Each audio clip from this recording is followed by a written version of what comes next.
ठीक है, तो अगर यहाँ पर देखें तो एल डॉट एस को कुछ इस तरीके से हम लिख सकते हैं।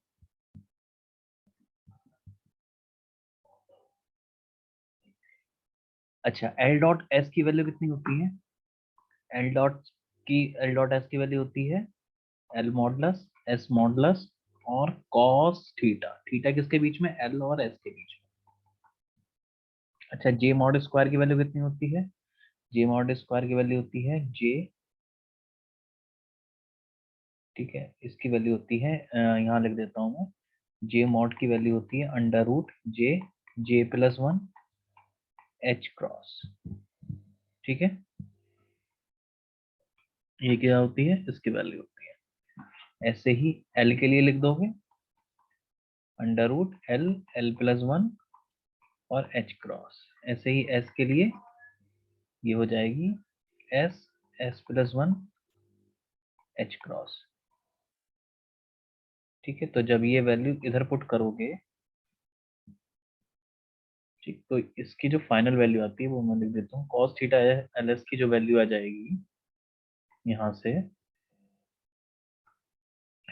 कॉस थीटा एल एस, ठीक है, तो उसकी वैल्यू आ जाएगी तुम्हारी J, J plus one minus L, L plus one minus S, S plus one upon twice of under root L, L plus one under root S, S plus one. ठीक है, तो ये थीटा के terms. Similarly तुम हर एक के लिए लिख सकते हो। ठीक है, सिमिलरली किसके लिए लिख दोगे? कॉस थीटा जीएस के लिए लिख सकते हो, कॉस थीटा और किस किस के बीच में है? जेएल के बीच। ठीक है, इस तरीके से हम किसी के लिए भी एंगल के लिए लिख सकते हैं।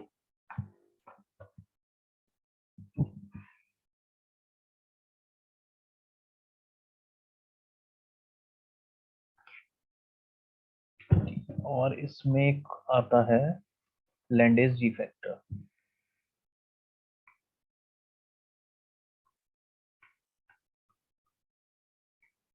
ठीक है, तो लैंडेस जी फैक्टर की वैल्यू जो होती है one plus J, J plus one plus S, S plus one minus L, L plus one divided by two J, J plus one.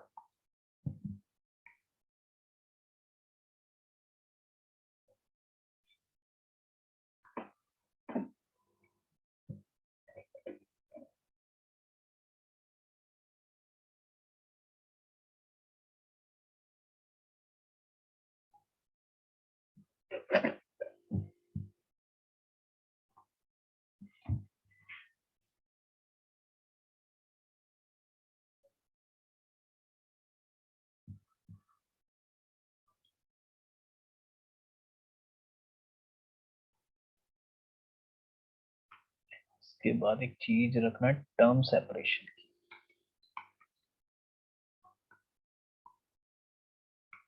Term separation या multiplet. Term separation delta T से represent करते हैं, तो ये directly proportional होता है z की power 4 के और इनवर्सली प्रोपोर्शनल होता है n क्यूब के। ठीक है, बस ये चीज याद रखना।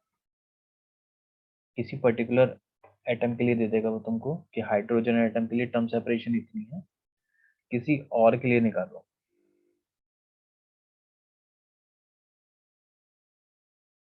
ठीक है, तो किसी और एटम के लिए निकालो या किसी और एटम की इस ऑर्बिट के लिए निकालो, अगर हाइड्रोजन एटम के लिए दे रखा है तो बस उसकी किससे मल्टीप्लाई कर दोगे?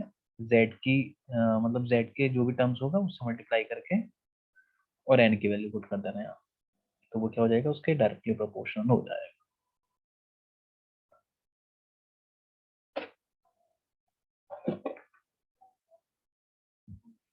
और इसके साथ साथ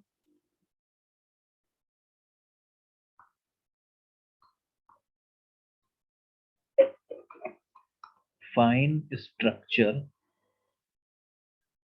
selection rule. Fine structure selection rule क्या कि हमारा जो ट्रांजिशन होता है, ट्रांजिशन कुछ इस तरीके से हो रहा है 2n+1 L PNJ tends to 2s+1 L dash N dash P dash J dash। ठीक है, कुछ इस तरीके से क्या हो रहा है, हमारा ट्रांजिशन हो रहा है। यहाँ पर डेल्टा एन जो दे रखा है वो दे रखा है इंटीजर। ठीक है, डेल्टा एन जो होना चाहिए वो कितना होना चाहिए, इंटीजर होना चाहिए, यानी कि एन से एन माइनस करो। एन ये शुरू में भी लिखा हो, ठीक है, ऊपर ही लिखा होता है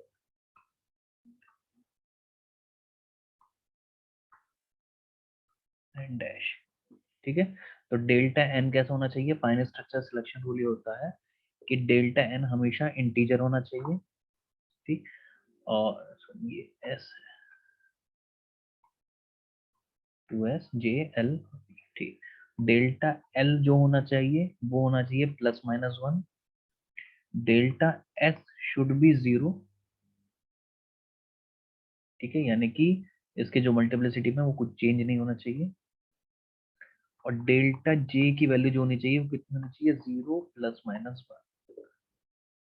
और पैरिटी, डेल्टा पी रिप्रेजेंट करता है इसकी पैरिटी, पी और पी डैश इवन या फिर ऑड। तो पैरिटी हमेशा क्या होनी चाहिए, चेंज होनी चाहिए, पैरिटी शुड बी चेंज।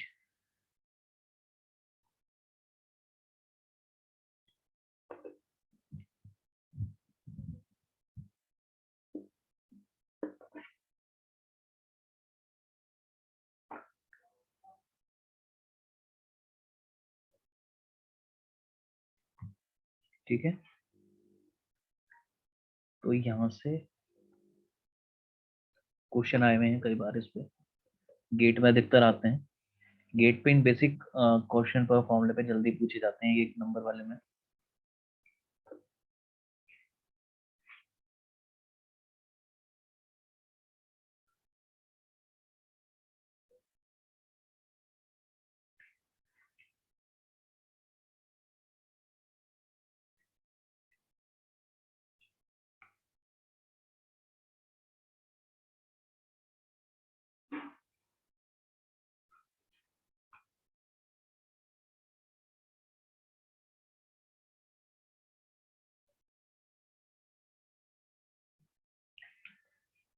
ठीक, तो ये क्या हो गया हमारा, फाइन स्ट्रक्चर कांस्टेंट के लिए हो गया।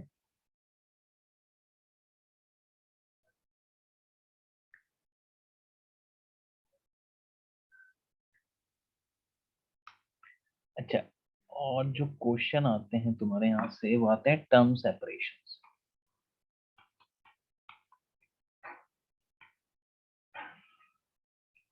उम्मीद है कि केट में, नेट में भी मुझे उम्मीद है कि इस बार यहाँ पे टर्म सेपरेशन जरूर क्वेश्चन आएगा। टर्म सेपरेशन, सॉरी, इस टर्म सेपरेशन नहीं, स्पेक्ट्रल टर्म।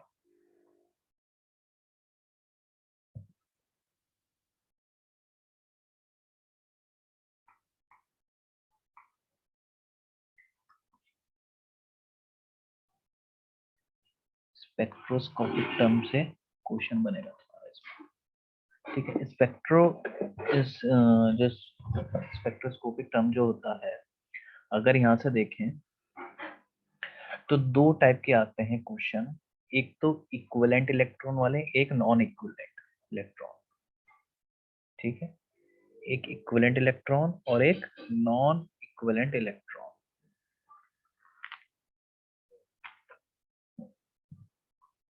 ठीक है, टर्म्स पूछते हैं कि कोई भी तुम्हें कॉन्फ़िगरेशन दे देंगे और उस कॉन्फ़िगरेशन में पूछेंगे कि इसके लिए स्पेक्ट्रोस्कोपिक टर्म्स बताओ। ठीक है, या फिर ऑप्शन दे देंगे तुमको, इनमें से कौन सी स्पेक्ट्रोस्कोपिक टर्म नहीं। तो यहाँ से दो क्वेश्चन बनते हैं, एक तो नॉन इक्विवेलेंट और इक्विवेलेंट। नॉन इक्विवेलेंट के कैसे केस हो गए, जैसे S1 S1। ठीक है, अलग अलग S में हमारे एक एक इलेक्ट्रॉन है, या फिर P1 D1।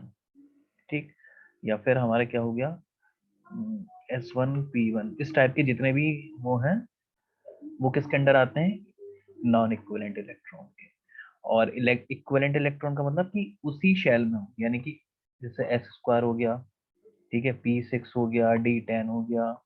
ठीक है, इस तरीके से अगर एक ही उसमें दोनों इलेक्ट्रॉन है एक ही शेल में, तो वो किसके अंडर आ गया, इक्विवेलेंट के अंडर केस आ गया। कैसे केस निकालते हैं, कैसे इनकी स्पेक्ट्रोस्कोपिक टर्म निकालते हैं, मैं एक या दो का एग्जांपल बता देता हूँ मैं, उससे समझ जाओगे किस तरीके से निकालते हैं। तो पहले हम पढ़ेंगे नॉन इक्विवेलेंट।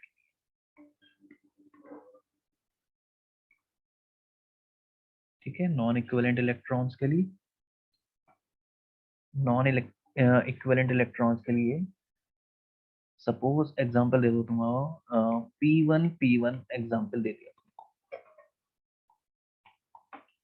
ठीक है, एग्जांपल दे दिया P1। तो यहाँ पर हमारे पास दो इलेक्ट्रॉन हैं।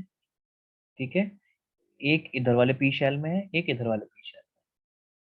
ठीक, तो पहले वाले इलेक्ट्रॉन, अच्छा इलेक्ट्रॉन के लिए स्पिन एस की वैल्यू कितनी होती है?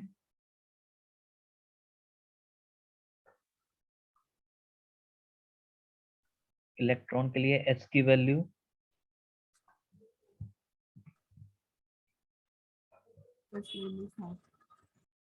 क्या?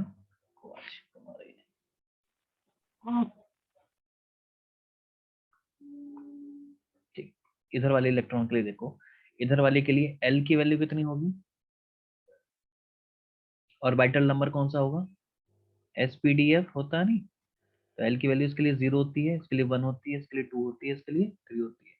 तो एल की वैल्यू कितनी होगी इसके लिए 1, इस वाले के लिए 1, तो L1 की भी वैल्यू 1 और L2 की भी वैल्यू कितनी हो गई, 1 हो गई। ठीक है, इलेक्ट्रॉन के लिए स्पिन कितनी होती है, हाफ होती है। तो S1 की वैल्यू भी कितनी हो गई, हाफ। S2 की भी वैल्यू कितनी हो गई, हाफ। ठीक, ये जितने भी हम स्पेक्ट्रोस्कोपिक टर्म निकालते हैं, ये किसके अंडर होती है, ये जो हम निकालते हैं अंडर एलएस कपलिंग होती है।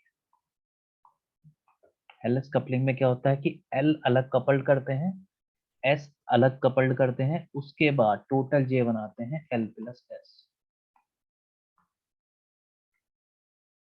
ठीक है, तो इसको कहते हैं एल एस कपलिंग। तो अगर यहाँ पर देखेंगे तो S1 और S2 मिलके कंबाइंड S मिलाएंगे, क्या क्या कॉन्फ़िगरेशन हो सकती है, इन दोनों को प्लस माइनस करके वैल्यू निकाल। ठीक है, तो इन दोनों को अगर प्लस करेंगे तो कितना बटेगा, 3/2। सॉरी, ये स्पिन हाफ कहाँ से आया, ये भी हाफ आएगी। ठीक है, इनको डिफरेंस से लेके इनके प्लस तक जो भी हम एल निकालते हैं, ठीक है, ये एल किसके इक्वल होगी, L1 माइनस L2 से लेके L1 प्लस L2 तक। सिमिलरली जो हम एस निकालेंगे, ठीक है, एस की जो वैल्यू होगी वो कहां से कहां होगी, S1 माइनस S2 से लेके S1 प्लस S2।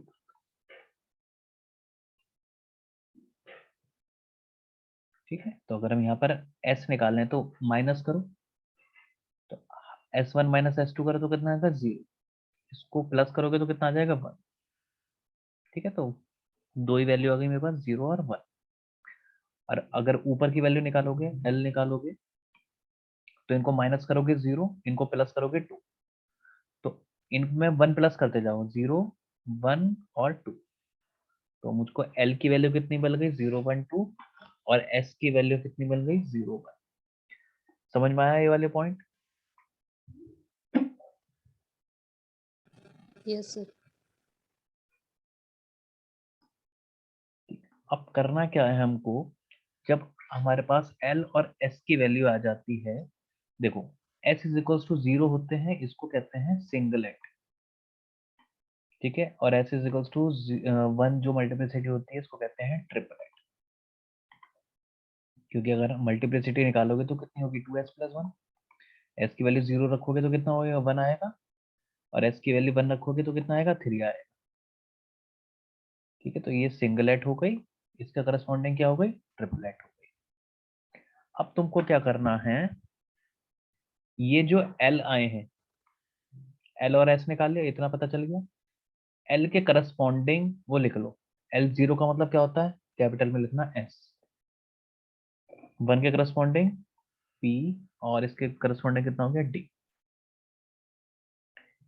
सॉरी ऐसा नहीं लिखना, ऐसा बताना, इसको और इजी याद रखो। पहले s इज इक्वल्स टू उसके लिए निकालो, for s is equals to 0 के लिए। तो s इज इक्वल्स टू 0 के लिए मल्टीप्लिसिटी कितनी हो गई, 2s प्लस 1 कितना हो गया 1। अब l कितना कितना है, s p और d। तो s इज इक्वल्स टू 0 के लिए कितना हो गया, ये वाले l की वैल्यू आ गई। अब यहाँ पर j कैसे लिखते हैं, j लिखते हैं l माइनस एस से लेके l प्लस एल एस तक, यहाँ रख दो। यहाँ पर l की वैल्यू कितनी है 0, यहाँ कितनी है s की वैल्यू 1, सॉरी s की वैल्यू भी कितनी है 0, s की वैल्यू भी 0, l की वैल्यू 0। तो 0 माइनस 0, 0 प्लस 0 सब a की वैल्यू आएगी, हमारे पास कितनी मिलेगी 0। ये स्पेक्ट्रोस्कोपिक टर्म समझ लेना इजीली, मतलब जो भी दिक्कत हो इसमें बता देना, यहाँ से क्वेश्चन बनते ही हैं हर बार। p p यहाँ पर l की वैल्यू कितनी है 1, s की वैल्यू कितनी है 0। तो 1 माइनस 0 यानी कि 1 से लेके 1 प्लस 0, तो कितना आ गया, कितना आ गया 1, 1 ही आ गया। ठीक है, तो इसके लिए भी कितनी हो गई 1, ऐसी डी के लिए वैल्यू भी कितनी होगी 2, इसमें कोई चेंज नहीं आएगा। अब for s is equals to 1 के लिए लिखो, तो l की वैल्यू लिख दो जो जो आई थी, 0 1 2 आई थी ना, तो एस पी डी। और 1 है तो मल्टीप्लिसिटी कितनी होगी 3 होगी, तो यहाँ लिख दो, मल्टीप्लिसिटी ऊपर लिखते हैं, तो 3 3 3। अब ये वाला j वाला फॉर्मूला लगा दो, l माइनस एस से लेके l प्लस एस तक। यहाँ पे s की वैल्यू 0, सॉरी l की वैल्यू 0 इस वाले के लिए, और इसकी वैल्यू 3, तो यहाँ पर कितनी आएगी, सॉरी 3 नहीं, यहाँ पर 1, तो ये 1। यहाँ पर l की वैल्यू 1, s की वैल्यू 1, यानी कि 1 माइनस 1, 0 से लेके 1, 1 प्लस 1 2 तक, तो कितना आ गया 0 1 और 2। ऐसी d के लिए l की वैल्यू कितनी है 2, इधर 1, माइनस करो 2 माइनस 1, 1 से लेके 2 प्लस 1 3 तक, तो इसके लिए आ गई 1 2 और 3। क्लियर हुआ पॉइंट ये। तो यहाँ पर जो स्पेक्ट्रोस्कोपिक टर्म होगी फॉर P1 इसके लिए कौन कौन सी हो गई, S10 1P1 1D2 3S1 3P0 3P1 3P2 3D1 3D2 और 3D3। ठीक है, तो ये सारी हमारे पास क्या आ गई, स्पेक्ट्रोस्कोपिक टर्म आ गई। क्लियर हुआ ये।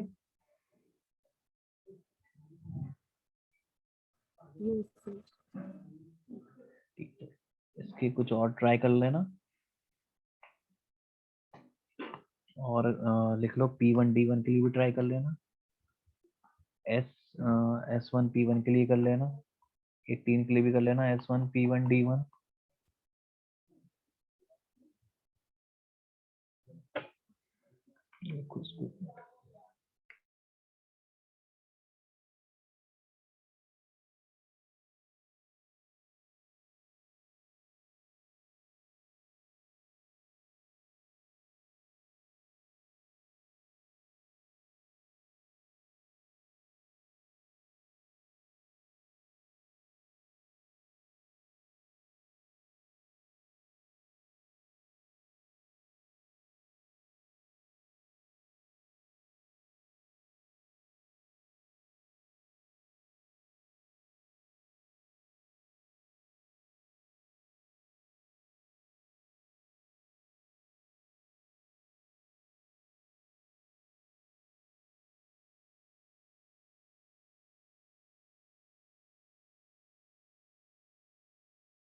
ठीक है, ये तो थे एग्जाम्पल तुम्हारे नॉन इक्विवेलेंट। इक्विवेलेंट के लिए कैसे निकालते हैं,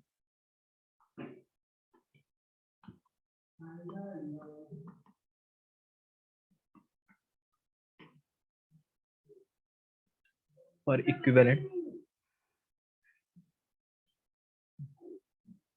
इलेक्ट्रॉन, ठीक है, इक्विवेलेंट इलेक्ट्रॉन के लिए 3 केस होते हैं। एक तो सबसे पहले होता है फुल्ली फिल्ड के लिए, ठीक है। फुल्ली फिल्ड के लिए अगर देखें तो फुल्ली फिल्ड के लिए, फुल्ली फिल्ड का मतलब एस स्क्वायर हो, P6 हो, ठीक है, ये फुल है। D10, F14, G18, ये क्या होगा इसके लिए? फुल्ली फिल्ड होगा।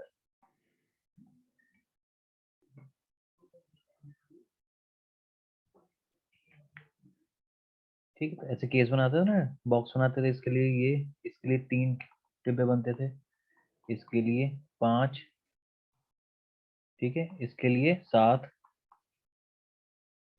ठीक। हर डिब्बे में क्या होता था? 2 इलेक्ट्रॉन आ सकते थे। तो ये कितनी हो गई? मैक्सिमम 6 आ सकते थे, इसमें D10 आ सकते थे, 5 होते थे। इस तरीके से क्या होता है हम लिख सकते हैं। तो अगर ऐसे कोई टर्म के लिए तुमसे क्या पूछे,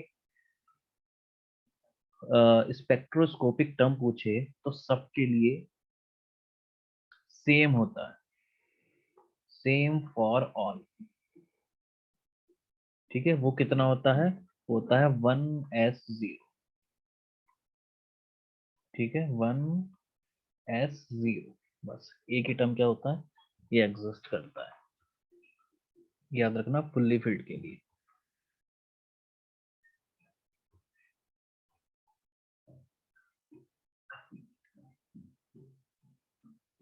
ठीक है, सेकंड अगर आता है हाफ, नॉर्मल कुछ भी आ सकता है, ठीक है। यानी कि जैसे कुछ आ गया, जैसे कौन सा केस लेते हैं, D2 ले लेते हैं, या P2 ले लेते हो,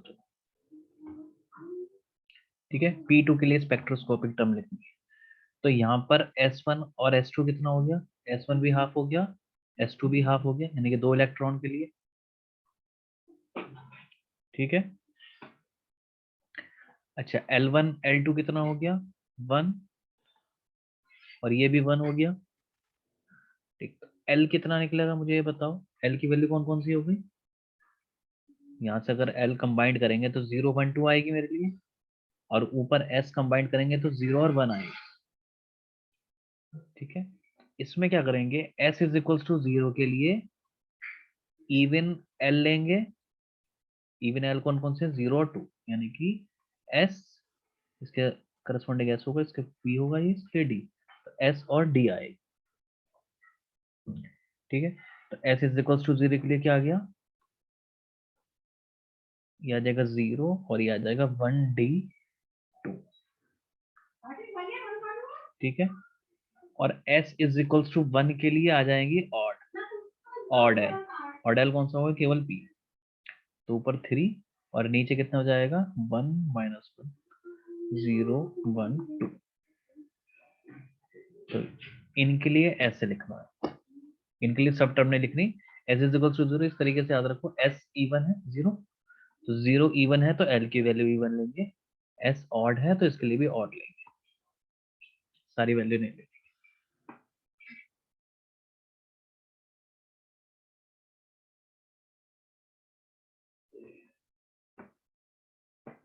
ठीक है।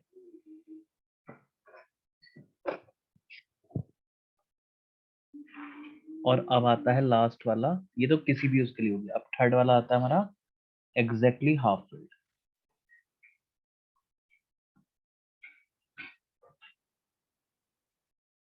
ठीक है। अगर कोई एग्जैक्टली हाफ फील्ड वाला केस आता है, जैसे कौन कौन सा हो गया, S1 हो गया, P3 हो गया, ठीक है। और कौन कौन से केस हो गए? P3 हो गया, D5 हो गया, ठीक है। तो ये क्या है? एग्जैक्टली हाफ फील्ड है, ठीक है। तो इस टाइप के केस आता है, तो इसके लिए जो स्पेक्ट्रोस्कोपिक टर्म लिखते हैं वो लिखते हैं N+1 SN/2, ठीक है। तो ये क्या हो गया? स्पेक्ट्रोस्कोपिक टर्म हो गया। एग्जाम्पल, एग्जाम्पल में जैसे S1 के लिए लिखना है, तो ये जो बताएगा वो मुझे क्या बताएगा? N। तो इसके लिए टर्म कितनी हो जाएगी? 1 + 1 2 S1, ठीक है, सॉरी 1/2, n की वैल्यू 1 है तो 1/2, ठीक है। ऐसे ही अगर मैं P3 के लिए लिखूं तो कितना आ जाएगा 4S3/2, ठीक है। तो ये किसके लिए होगा, एग्जैक्टली हाफ के लिए होगा।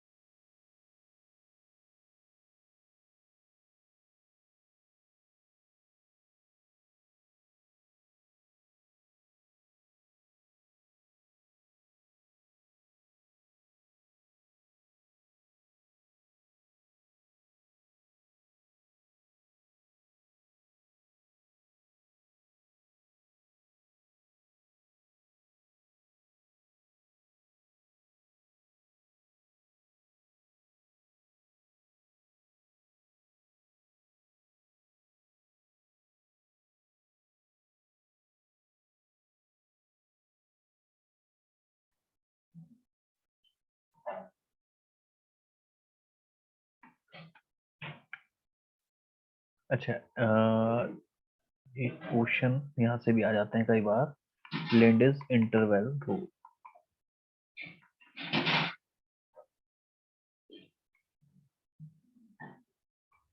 ठीक है। लेंडिस इंटरवल रूल क्या बताता है कि अगर कोई मल्टीप्लेट, ठीक है, तो मल्टीप्लेट के बीच में जो डिफरेंस है, सपोज करो कोई जे लेवल है, वो जे लेवल अलग अलग उसमें ब्रेक हो गया, ठीक है। तो जो एनर्जी का डिफरेंस होगा ई जे प्लस वन में और ई जे में, कोई से भी एनर्जी का लेवल, जैसे ये, ठीक है, ये जे जे है, तो ये कितना हो जाएगा J+1, और ये हो जाएगा J-1। तो इन दोनों में से जो डिफरेंस होगा एनर्जी का वो प्रोपोर्शनल होगा, ये प्रोपोर्शनल होगा हाइयर जे के,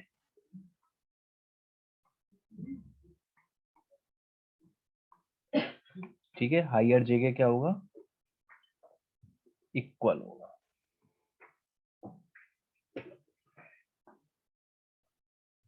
ठीक। तो ये क्या है हमारा, इसमें ये चीज याद है,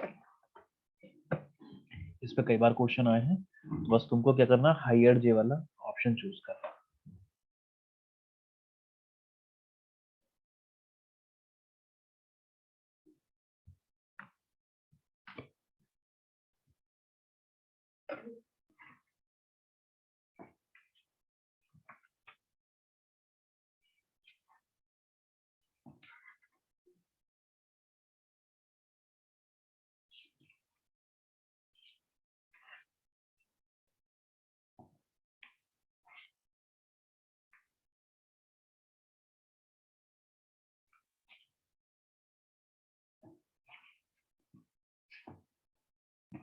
ठीक है, जीमान इफेक्ट से भी क्वेश्चंस आते हैं, जीमान इफेक्ट के लिए भी लिख लो जो इंपॉर्टेंट फॉर्मूले हैं।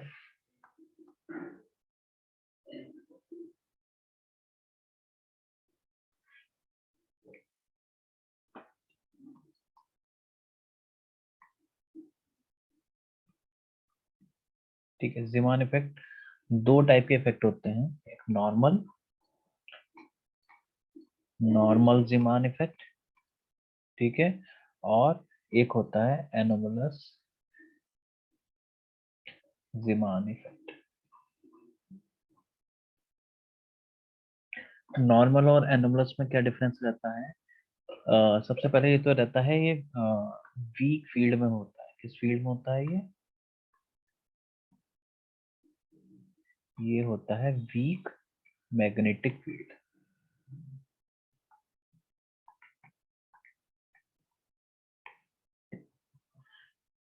नॉर्मल जीमान इफेक्ट क्या कहता है कि इसमें जब कोई भी एटम, ठीक है, जो भी हम फाइन लाइन, किसी भी एटम की अगर फाइन लाइन स्ट्रक्चर को ऑब्जर्व कर रहे हैं, और उस लेवल्स को कहाँ रखते हैं हम, वीक मैग्नेटिक फील्ड में रखते हैं, और उस लाइन के करस्पॉन्डिंग अगर S इज इक्वल्स टू 0 है,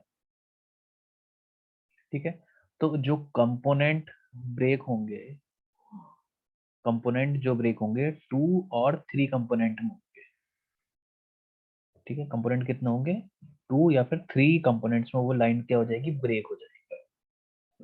जबकि अगर एनोमलस ज़ीमान इफेक्ट की बात करें तो एनोमलस ज़ीमान इफेक्ट में जो हमारा एनोमलस ज़ीमान इफेक्ट में ये क्या होता है, s is not equal to 0 रहता है, और यहाँ पे जो कंपोनेंट होते हैं,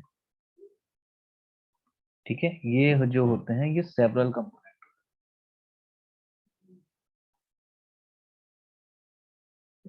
ठीक है, मोर देन 3 क्या हो जाते हैं, सेवरल कंपोनेंट, और उसमें ब्रेक हो जाते हैं एनोमलस ज़ीमान इफेक्ट।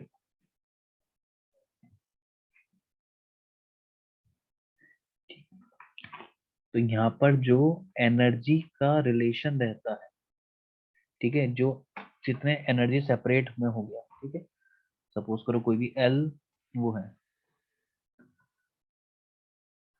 ठीक है, हमारे पास कोई भी एल लेवल है, वो स्प्लिट कितना हो गया मैग्नेटिक फील्ड में, एल, एल प्लस वन और एल माइनस वन में, ठीक है, या जे है, जे वो डिफरेंस हो गया। तो ये जो एनर्जी रहेगी, ठीक है, एनर्जी जो रहेगी इसमें, एनर्जी जो रहती है यहाँ पे, अच्छा, एज इज इक्वल्स टू 0 के लिए क्या आएगा, ये जे आएगा,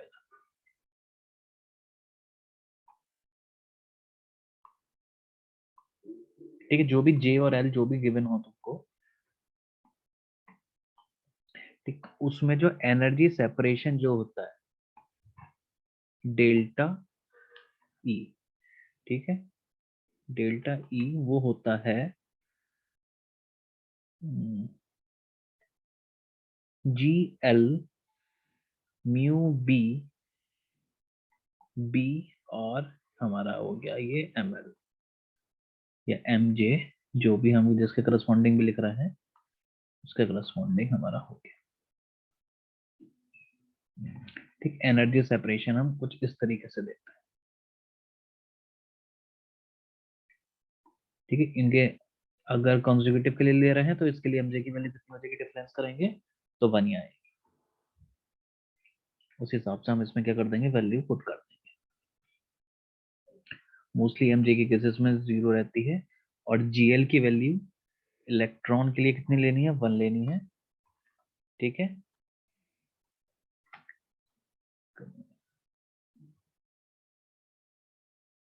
ठीक है, गिवन ना हो तो इसके लिए क्या लेनी है, वैल्यू 1 लेनी है, जीएल की वैल्यू,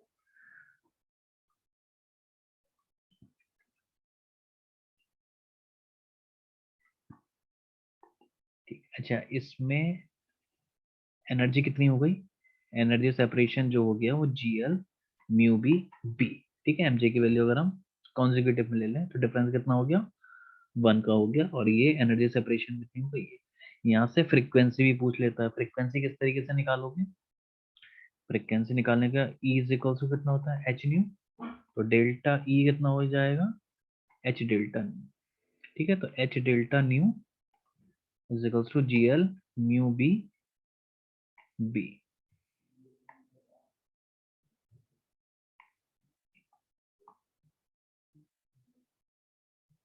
ठीक है, तो यहाँ से डेल्टा म्यू की वैल्यू कितनी आ जाएगी, g L mu B B upon H, ठीक है, इसी तरीके से हम अगर डेल्टा ई, ई को हम H C by lambda consider कर लेते, ई को क्या कर लेते हैं, एच सी बाय लैम्डा, ठीक है, तो इसको डिफरेंशिएट करके डेल्टा लैम्डा के टर्म्स में ले देंगे इसको, ठीक, इस तरीके से हो जाएगा ये। तो मेन क्या है, ये चीज याद रखनी है, ये यहाँ से कई बार सेपरेशन पूछा जाता है, कितना सेपरेशन है,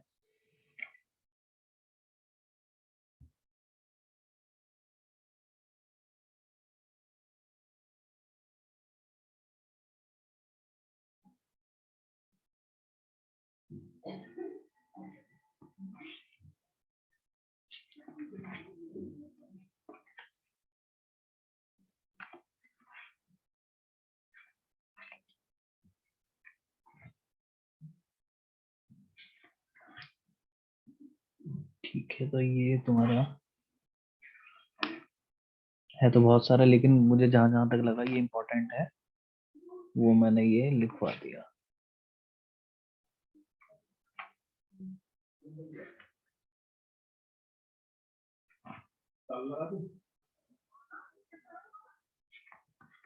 अच्छा, ऑगर इलेक्ट्रॉन भी वहां से क्वेश्चन भी आते हैं। ऑगर इलेक्ट्रॉन का चलो क्वेश्चन ही बता दूंगा मैं।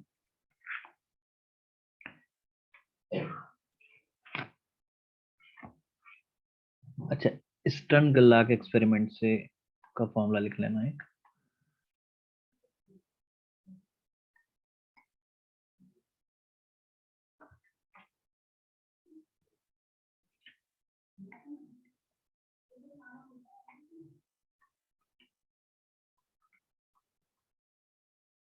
स्टर्न गल्लाक एक्सपेरिमेंट, स्टर्न गल्लाक एक्सपेरिमेंट में क्या होता है कि नॉन होमोजीनियस मैग्नेटिक फील्ड रखी जाती है और वहां से इलेक्ट्रॉन बीम, ठीक है, वो पास करी जाती है। और वहां पर देखा गया कि उनकी इलेक्ट्रॉन्स में, ठीक है, जो भी एटम्स है हमारे, उसमें क्या हुआ, डिफ्लेक्शन प्रोड्यूस हुआ। ठीक है, तो वो कितना डिफ्लेक्शन, मेन पास से कितना डिफ्लेक्शन प्रोड्यूस्ड हुआ, उसके लिए फॉर्मूला है। तो z is equals to, deflection produce हुआ G J mu B M J del B by del z और डी स्क्वायर अपॉन 8 kBt। ठीक है, मोस्टली केसेस में इन सब की वैल्यू तुमको गिवन होती है।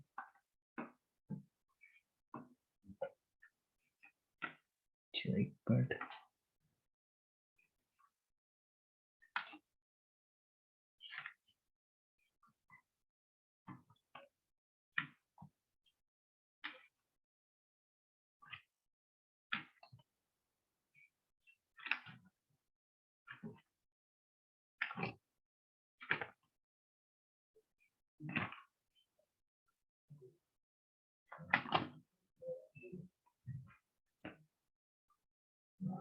ठीक है, तो इस तरीके से del B by del Z की वैल्यू गिवन होगी, डी स्क्वायर कितना डिस्टेंस है वो गिवन होगा तुमको 8 kBt।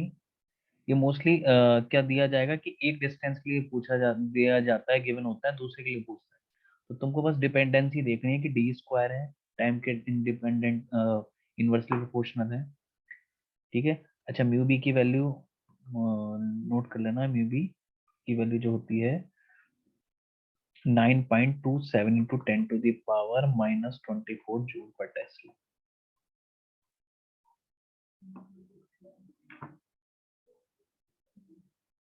बोर मैग्नेटॉन कहते हैं इसको।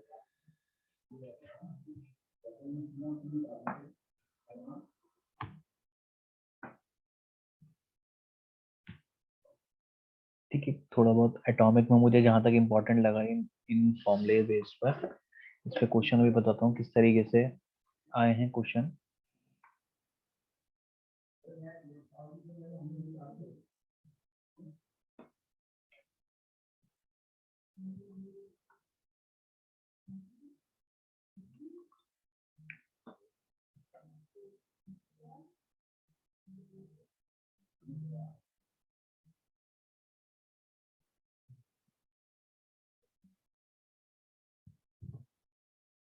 इसको दोबारा ज्वाइन करो, ये एंड होने वाली है क्लास, फिर इस पे क्वेश्चन जो आए वो डिस्कस करते हैं।